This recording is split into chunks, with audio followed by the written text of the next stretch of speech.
بسم اللہ الرحمن الرحیم نحمدہ ونصلی علی رسولہ الکریم اما بعد۔ جمعیت علماء اسلام پاکستان کی مرکزی مجلس شورا کا اجلاس 2 اور 3 نومبر کو یہاں اسلام آباد میں منعقد ہوا اور آئین میں 26ویں ترمیم کے حوالے سے یہاں پر جو مذاکرات ہوئے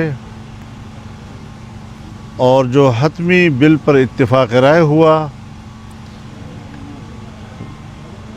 مرکزی مجلس شورا نے اس پر اطمینان کا اظہار کیا۔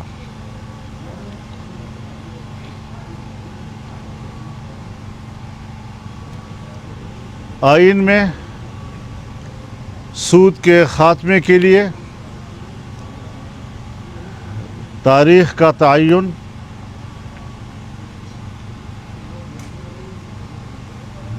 شریعت کورٹ، فیڈرل شریعت کورٹ کو مضبوط بنانا، ان کے اختیارات میں اضافہ کرنا اور اس کو حقیقی معنوں میں ایک عدالت تسلیم کرانا، اس کے ساتھ ہی اسلامی نظریاتی کونسل کی سفارشات پیش ہو جانے کے ساتھ ساتھ پارلیمنٹ میں اس پر بحث کرنا آئینی طور پر لازم قرار دیا گیا ہے۔ جمعیت علماء اسلام کی مرکزی مجلس شورا نے اس پر خراج تحسین پیش کیا ہے اور قوم کو مبارکباد دی ہے۔ دینی مدارس کے حوالے سے ان کی رجسٹریشن اور بینک اکاؤنٹس کا جو ایکٹ پاس کیا گیا ہے، اسے بھی مرکزی مجلس شورا نے ایک مستحسن اقدام قرار دیا اور پورے ملک میں دینی مدارس نے اس پر اطمینان کا اظہار کیا ہے۔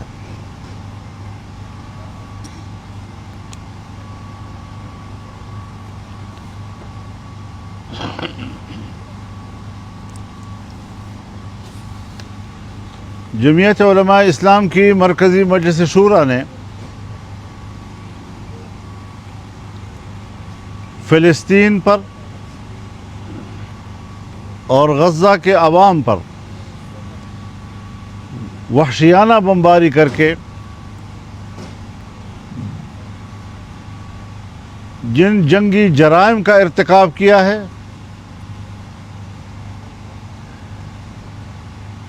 جمعیت علماء اسلام اس کو انسانیت کش اقدام قرار دیتی ہے۔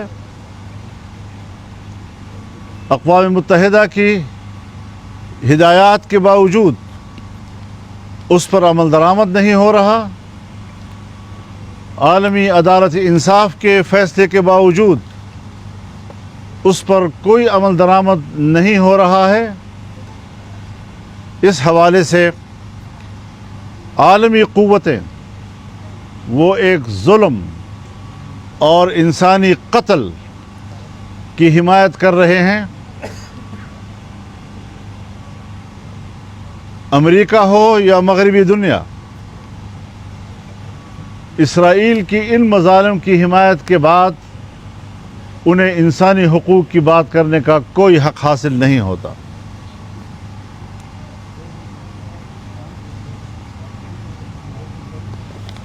ہم اپنے عوام سے اپیل کرتے ہیں کہ وہ کچھ بھی ان کی مدد نہ کر سکیں، لیکن ان کی مالی معاونت کے لیے آگے بڑھیں تاکہ وہاں پر جو یتیم بچے رہ گئے ہیں، بے خانماں لوگ در بدر کی ٹھوکریں کھا رہے ہیں، غذائی قلت ہے، دوائیں موجود نہیں، علاج کی تمام سہولتیں تباہ و برباد کر دی گئی ہیں، یہ انسانیت کا فریضہ بن جاتا ہے کہ وہ ان مظلوم انسانوں کی مدد کے لیے آگے بڑھیں۔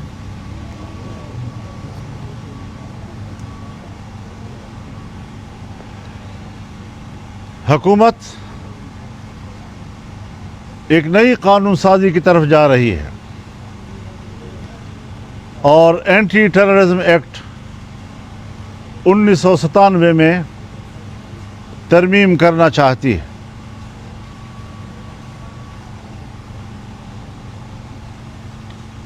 ایک بار پھر ہمارے دفاعی ادارے کو وہ اختیار دیے جا رہے ہیں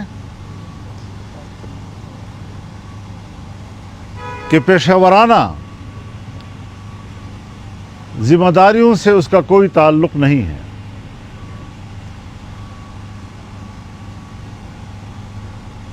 پہلے نیب سے شکایت تھی، اس کے اختیارات کم از کم کیے گئے، لیکن آج دفاعی ادارے کو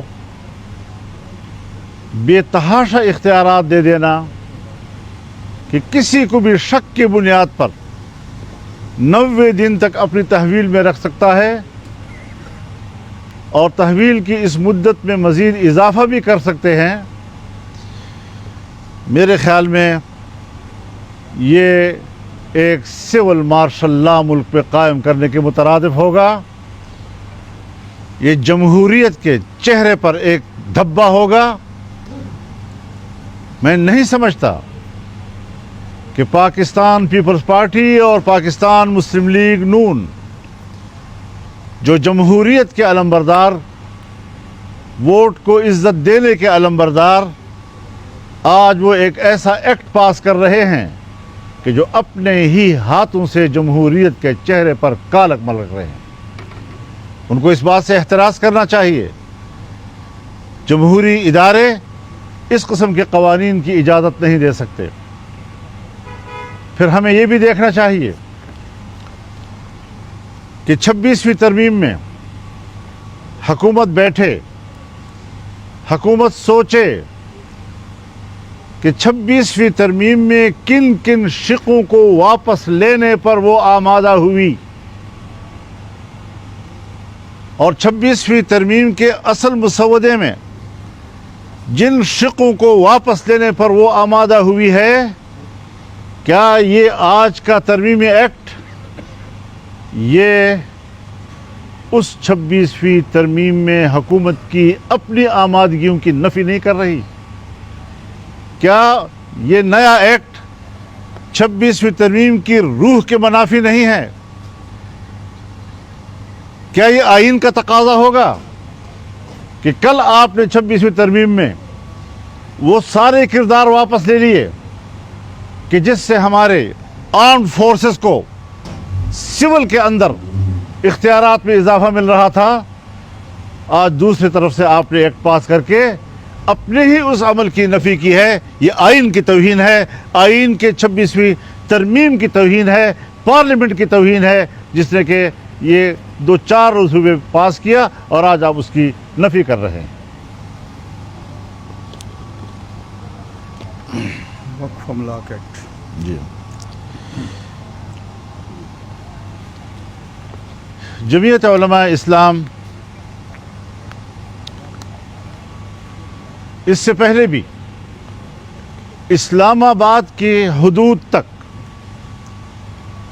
پاس کیے گئے ایکٹ جس کا تعلق وقف املاک کے ساتھ ہے، اس کو غیر شرعی قرار دے چکی ہے، اور یہ صرف جمعیت علماء اسلام کی رائے نہیں بلکہ یہ امت کا اجتماعی رائے ہے۔ اور اسلامی نظریاتی کونسل اس ایکٹ کے خلاف اپنی رائے دے چکی ہے. آج اسی ایکٹ کے قریب قریب اس کے مماثل ایک ایکٹ ہندوستان میں پاس کیا جا رہا ہے. اس سے آپ اندازہ لگائیں کہ اگر آج وہاں کی گورنمنٹ وہاں کے مسلمانوں کی اربوں ایکڑ پر مشتمل مسلم اوقاف کے خلاف ایک قانون پاس کرنے جا رہی ہے، ہندوستان مسلمان کے جائیدادوں کو جس طرح ہڑپ کرنا چاہتا ہے، ان کے وقف املاک کو جس طرح ہڑپ کرنا چاہتا ہے، پاکستان کی حکومت نے پاکستان کے اندر رہ کر مسلمانوں کے اوقاف کو ہڑپ کرنے کی کوشش کی ہے. کوئی ضمیر ہے کہ اس ضمیر کو ایک دفعہ جھنجھوڑا جائے کہ ہم پاکستان، اسلامی جمہوریہ پاکستان میں اسلامی احکامات کے ساتھ کیا کھلواڑ کر رہے ہیں، اللہ کے دین کے ساتھ کیا مذاق کر رہے ہیں.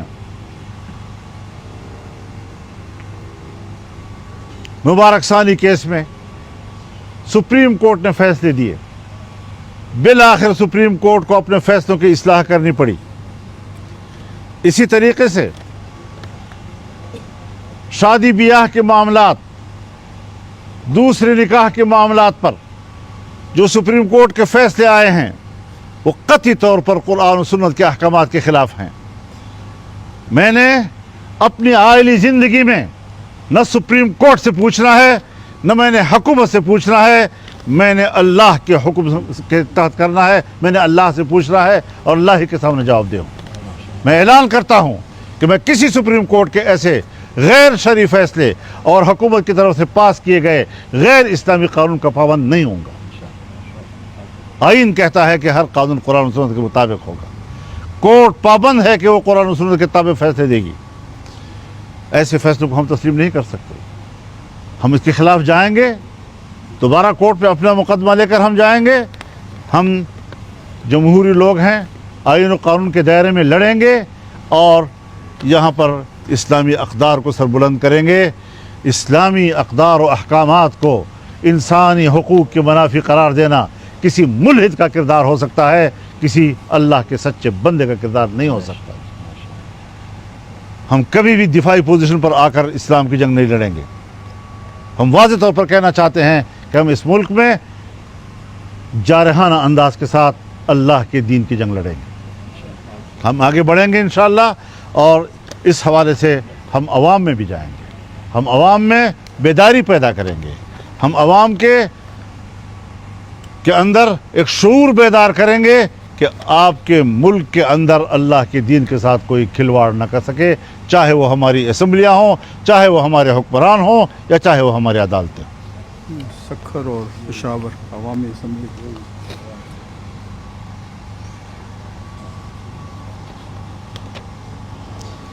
اس کے ساتھ ہی ہم انشاءاللہ العزیز 28 نومبر کو سکھر میں باب الاسلام کانفرنس کریں گے. یہ ایک عوامی اسمبلی ہوگی.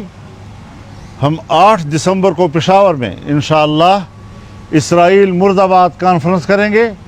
وہ بھی عوام کی اسمبلی ہوگی، اور ہم ملک کے اندر اس قسم کے جو اقدامات ہو رہے ہیں ان کو ان اجتماعات میں اٹھائیں گے، اور ایک پوری تحریک کے طور پر انشاءاللہ ہم آگے اپنا قدم بڑھائیں گے.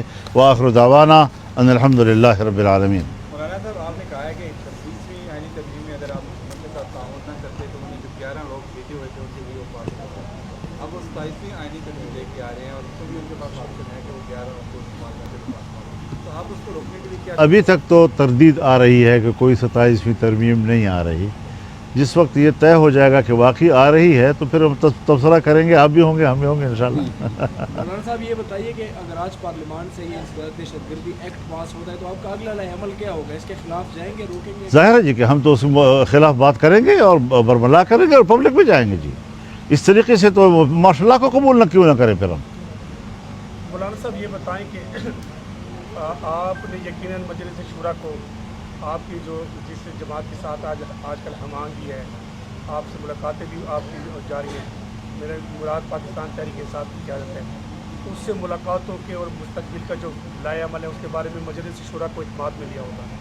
इसके साथ सवाल यह है कि एक सोशल मीडिया पर क्योंकि एक प्रोपेगेंडा हो रहा था तो फौरी तौर पर इमरान खान ने आपसे रब्ता किया, इमरान खान ने आपको पैगाम भेजा PTI की 2 आला शख्सियात के ज़रिए और आपसे रब्ता किया गया। तो क्या इमरान खान के ये राब्ते और आपके साथ कुर्बत, क्या वो आपके साथ मिलकर कोई लाएअमल बनाना चाहते हैं मुस्तक़बिल में, और क्या आपकी भी इसी तरह पैगाम रसानी होती है इमरान खान के साथ? शुक्रिया। आपके सवाल को ज़रा थोड़ा सा नज़रअंदाज करके, माफ़ी चाहता हूँ, आपके सवाल को नज़रअंदाज करके मैं ये बात कहना चाहूँगा कि यकीनन हम इस ज़रूरत को महसूस करते हैं कि जमीयत उलमा इस्लाम जब अपोजिशन की जमात है और पाकिस्तान तहरीक इंसाफ भी अपोजिशन की जमात है, तो कोई पार्टी असम्बली के अंदर रहते हुए 2 अपोजिशन नहीं किया करती। अब अगर इस माहौल से हम फ़ायदा उठा सकते हैं, ताल्लुकात के अंदर जो तलखी थी उस तलखियों को हम दूर कर सकते हैं, एक बेहतर माहौल हम पैदा कर सकते हैं, तो हम इससे वो फ़ायदा क्यों नहीं उठाएंगे। इख्तलाफ पीपल्स पार्टी से भी है, इख्तलाफ मुस्लिम लीग से भी है, इख्तलाफ MQM से भी है, इख्तलाफ नेशनल पार्टी से भी है, लेकिन ताल्लुकात भी हैं, तलखियाँ नहीं हैं। हम तहरीक इंसाफ के साथ इख्तलाफ के बावजूद अगर तलखियों का ख़ात्मा करके एक नॉर्मल किस्म का जो ताल्लुक़ सियासी जमातों का आपस में होता है वहाँ पर ले आते हैं, तो ये मेरे ख़्याल में पाकिस्तान की सियासत में एक मुस्बत तब्दीली कहलाएगी। मौलाना साहब ये बताइएगा कि ये जो एक्ट ज़्यादा दहशतगर्दी वाला पास होने जा रहा है, क्या ये उस पहले मुसवदे में था जिसको रोका गया, उसमें ख़त्म किया गया? ये उसका मफ़हूम वहाँ था। अब अगर मफ़हूम वहाँ से निकाल दिया और ख़ुद उन्होंने आमादगी ज़ाहिर की, तो क्या उस अपने आमादगी की नफ़ी नहीं कर रहे हैं? ये बताइएगा कि अब चूँकि अभी तक हुकूमत की तरफ से वाज़ेह इशारा नहीं मिला 27 की आईनी तरमीम का, लेकिन इस पर काम भी हो रहा है किसी न किसी लेवल पर। अगर ऐसी नौबत आई तो क्या आप फिर भी हुकूमत की मुखालफत करेंगे इस तरमीम में, या दोबारा फिर साथ दे सकते हैं? क्या आप किसी भी स्टेज पे इस हुकूमत के साथ जा सकते हैं? देखिए, अगर तो एक एहतमाल की बात है, जब आप अगर लगाते हैं अपने सवाल में तो वो एक एहतमाल की बात होती है, तो एहतमाल पर तो जवाबात नहीं दिए जाते, तो थोड़ा सा हक़ाइक़ की तरफ आ जाएंगे। हज़रत ये बताएं कि जो तरमीम पहले लाई जा रही थी उसमें तो बड़ी खौफनाक किस्म की चीज़ें थी, जिस पे हम आपको अप्रिशिएट भी करते हैं कि आपने उसका रास्ता रोका है। लेकिन सर, एक जो अभी इस तरमीम के अंदर एक बात जो है कि इसमें कोई शुबा नहीं है कि जजेस के तकर्रर के वक्त तो उन्हें जो है इंतहाई जो आला मेयार की कसौटी उस पर परखना चाहिए, लेकिन जज की कुर्सी पर बैठने के बाद किसी के ऊपर ना तो खौफ का साया होना चाहिए और ना ही कोई लालच होना चाहिए। तो अब जो सीनियर 3 जजेस की तैनाती का इख्तियार, चीफ का इख्तियार हुकूमत के पास है, तो क्या सीनियर जजेस हुकूमत से की तरफ नहीं देखेंगे फैसले करते हुए? क्योंकि मुतअद्दिद केसेस में हुकूमत या तो फ्रीक होती है या उसमें मुजरिम के तौर पे खड़ी होती है। मेरे ख्याल में देखिए, ये तो एक हमारे एक हम खुद बनाया हुआ एक माहौल है। क्या आर्मी चीफ का तयन प्राइम मिनिस्टर नहीं करता? हाई कोर्ट में भी है। तो फिर वो प्राइम मिनिस्टर को देखता रहता है। वो जिस प्राइम मिनिस्टर ने जिसको आर्मी चीफ बनाया उसी को उन्होंने तिया पांचा कर दिया जी। तो मेरे ख्याल में एक सिस्टम होना चाहिए, जिस सिस्टम के तहत माजी में अदलिया एक ऐसी जगह पर पहुंच गई थी कि जिससे बाकायदा पार्लियामान की जो खुद मुख्तारी थी और उसकी जो बारादस्ती थी और सुपरमेसी थी, वो जब बुरी तरह मुतासर हो रही थी, तो कहीं ना कहीं तो कोई रास्ता निकालना होगा। अब जो रास्ता भी आप निकालेंगे, कोई ना कोई एक पहलू से उस पर एक सवाल तो मतलब हो सकता है। तो इसमें मजबूरी तौर पर उसूल देखना चाहिए। कोई भी हुकूमत आएगी तो हर हुकूमत को ये इख्तियार हासिल होगा, कोई ये मौजूदा हुकूमत का इख्तियार तो नहीं है। आपके यहाँ और 26 की आईनी तरमीम में आपने कहा कि जहर था, सांप का और दांत भी निकाल दिए। यकीनन वो PTI का भी उन्होंने शुक्रिया भी अदा किया हर फोरम पे। दूसरी तरफ अली गंडापुर कह रहे हैं कि जी आपने चमक से मुतासर हुए सौदेबाजी कर ली, तो आप इस पर क्या कमेंट करें? मेरे ख्याल में उनकी पार्टी से पूछा जाए, मुझसे क्यों पूछते हैं आप इस बारे में? उनके अपनी पार्टी से अगर पूछ लिया जाए उनके बयान के बारे में तो ज़्यादा बेहतर होगा, बजाय इसके कि आप मुझसे उसका सवाल करें। मैं पार्टी से रिलेटेड हूँ, अफराद से नहीं हूँ जी। तो पार्टी ने जो बात मेरे साथ ये की हैं तो वो मेरे ख्याल में मुतमईन है और वो बड़े अच्छे माहौल में हुई हैं। अगर उनकी पार्टी का कोई फ़र्द अपनी पार्टी ही के ख़िलाफ़ कोई ऐसी बात करता है तो उनकी पार्टी से सवाल करना है, वो उनसे पूछे, मैं तो उस पर तबसरा नहीं करूँगा जी।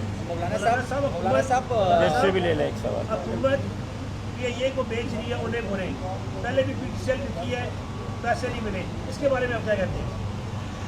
वो तो अगर बस में चले पूरा मुल्क ही बेच दें जी क्योंकि लोगों को क्या खिलाएंगे पिलाएंगे आप जी। तो ये जो निष्कारी का निज़ाम है हज़रत, निष्कारी का निज़ाम भी एक दुनिया भर में एक पॉलिसी है, कोई ये नहीं है कि सिर्फ हम पाकिस्तान में ऐसा कर रहे हैं, पूरी दुनिया में इसका निज़ाम चलता है। इदारे नेशनलाइज भी होते हैं, इदारे प्राइवेटाइज भी होते हैं, और ये दो अलग अलग तस्वुरात हैं। किसी ज़माने में जब भुट्टो साहब तहरीक चला रहे थे अयूब खान के ज़माने में, तो नेशनलाइजेशन जो है उसका प्रचार हो रहा था, और जब उनकी हुकूमत आई तो उन्होंने तमाम इदारों को नेशनलाइज कर भी दिया, लेकिन फिर उन्हीं की पार्टी थी 88 में कि वो प्राइवेटाइज कर रही थी। तो दुनिया में सारे निज़ाम जो हैं वो चलते रहते हैं हालात के ज़रूरत के तहत। पूरे मुल्क में और ख़ुसूसन खैबर पख्तूनख्वा बलूचिस्तान में हालात आपके सामने है, जो सिक्योरिटी वहाँ का मसला बना हुआ है। ये जो आर्मी चीफ और चीफ सर्विसेज चीफ की मुद्दत मुलाजमत में तोसी है 3 साल से 5 साल, क्या आप पर उम्मीद है कि ये जो हालात है, जिस तरह की दहशतगर्दी है, ये सब कुछ उसके बाद ठीक हो जाएगा? और दूसरा, बुशरा बीबी जो कि साबिक वज़ीर-ए-आज़म इमरान खान की वाइफ है, उसने आज अदालत में रोई है, तो उसने ये भी कहा है कि बानी पीटीआई और उसको नाइंसाफ़ी पर मबनी सज़ा दी गई है। इस पर आपका मौक़िफ़ क्या है, और क्या इमरान खान को जल्द से जल्द रिहा कर देना चाहिए? आप ये मुतालबा करेंगे? देखिए, जहाँ तक आपका सवाल है आर्मी चीफ़ के हवाले से, मैं उसको 2 हिस्सों में तकसीम करूँगा। पहली बात यह है कि आर्मी चीफ़ की मुद्दत मुलाजमत में इजाफ़ा करना, एक्सटेंशन देना, ये इंतज़ामी मामलात होते हैं, ये हर हुकूमत में दिए गए हैं। गो कि मैं ज़ाती तौर पर इसके हक़ में नहीं हूँ, लेकिन फिर भी एक इंतज़ामी मामला है, हर हुकूमत अपने इख्तियार के तहत एक फ़ैसला कर सकती है। ये कोई ऐसी बात नहीं है, एक नहीं होगा तो दूसरा आएगा, दूसरा नहीं होगा तो तीसरा आएगा। हमारे लिए तो वो भी जर्नल, वो भी जर्नल, वो भी जर्नल। लेकिन बात बुनियादी ये है कि अपने इख्तियारात में इस कदर इजाफ़ा करना और उसके लिए हुकूमत को प्रेशराइज़ करना कि आप ये कानून पास करें, यहाँ तक कि नज़र आए कि जैसे मुल्क माशाल्लाह लग रहा है, तो जिस पर शक हो जाए उसको तो आप फ़ौरन गिरफ़्तार करें। वो तो घर में बैठा हुआ है, वो तो अपने बैठक में बैठा हुआ है, आपने उसको उठा लिया, 90 दिन आपकी गिरफ्त पर रहेगा। जो रोडों पे दंदना रहे हैं, जहाँ सड़कें उनके कब्ज़े में हैं, जहाँ देहातें उनके कब्ज़े में हैं, जहाँ मस्जिदों में वो रह रहे हैं, जहाँ लोगों के बैठकों में वो रह रहे हैं, जहाँ गली कूचे उनके कब्ज़े में हैं, वहाँ क्या तीर मारा है कि अब उसके ऊपर इख्तियारात में भी इजाफा मांग कर आप आम लोगों को, सिविलियन लोगों को शक की बुनियाद पर उन पर हाथ डालने की कोशिश कर रहे हैं। मेरे ख्याल में जितना आपके पास इख्तियारात हैं वो काफ़ी हैं। दहशतगर्दी के ख़िलाफ़ अगर आप लड़ना चाहते हैं, उसमें आपके इख्तियारात में पहले से कोई कमी नहीं है। मज़ीद हालात का सहारा लेकर उस पर अपने इख्तियारात में इजाफ़ा करने के लिए बतौर जवाज़ हालात को इस्तेमाल करना, ये जुल्म है।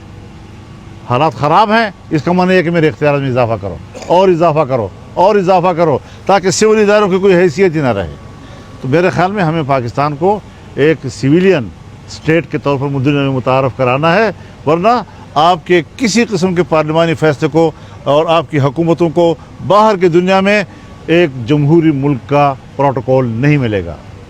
बुशरा बीबी की जो आज अदालत में रो पड़ी है कि उनको और बानी पीटीआई को नाइंसाफ़ी पर मबनी सज़ा दी गई है, उसके हवाले से क्या कहेंगे? और इमरान खान को मेरे नोटिस में ऐसी कोई बात नहीं है। बाकी मैं इस पर बयानात दे चुका हूँ। उनके ख़िलाफ़ जो ज़ालिमाना रवैये हैं, मैं पार्लियामेंट में इस पर बात कर चुका हूँ, और आइंदा भी अगर उनकी पार्टी ने कोई राब्ता ऐसा किया तो मेरा जवाब अच्छा ही होगा इंशाल्लाह। शुक्रिया। आपने ना मुसलसल तसलसल के साथ में ये सामने आ रही है कि सऊदी افریقانوں کہ آپ عام انتخابات کا مطالبہ ایک اصرار کی قسم کرتے ہیں، تو عام انتخابات کے لیے کیا آپ لوگ جو ہے اپوزیشن جماعت کے، میں کسی خاص جماعت کا نام نہیں لے رہا، اپوزیشن جماعت کی احتجاجی تحریک کی طرف جا سکتی ہے عام انتخابات کے مطالبے کے لیے؟ تو ظاہر ہے جی کہ اس طرح کے سوالات آپ کریں گے تو رفتہ رفتہ ماحول بنتا جائے گا پھر انشاءاللہ۔ امریکہ کی الیکشن ہے، ہاں۔ یہ کیا اثر انداز ہو سکتے ہیں پاکستان کی سیاست کے اوپر؟ ہوتے وہاں الیکشن ہے، خوشیاں یہاں منائی جاتی ہیں یا واقعی یہاں ہوتا ہے کی جان جیتنے کا یا ہارنے کا؟ دیکھیے امریکہ جو ہے اس کی بھی جس کی بھی حکومت ہو، خارجہ پالیسی میں کوئی فرق نہیں آیا کرتا ان کے جی، چاہے ریپبلکنز کی گورنمنٹ آئے، چاہے وہاں پر ڈیموکریٹس کی حکومت آئے، باہر دنیا کے لیے ایک ہی ہیں۔ ملک کے اندر کی پالیسی میں کچھ تفاوت فرق نظر آتا ہے، ان کے رویے میں ایک فرق ہوتا ہے، لیکن اگر آپ یہ سوچتے ہیں کہ وہ فلسطینیوں کا ساتھ دیں گے، جو بھی حکومت آئے گی وہ اسرائیل کا ساتھ دیں گے، وہ قتل و غارت گری کا ساتھ دیں گے، وہ انسانیت کا خون بہانے کا ساتھ دیں گے، وہ انصاف کا ساتھ کہیں نہیں دیں گے، اور اپنے ظلم کو ہمیشہ دونوں انصاف کہتے رہیں گے۔ بہت شکریہ۔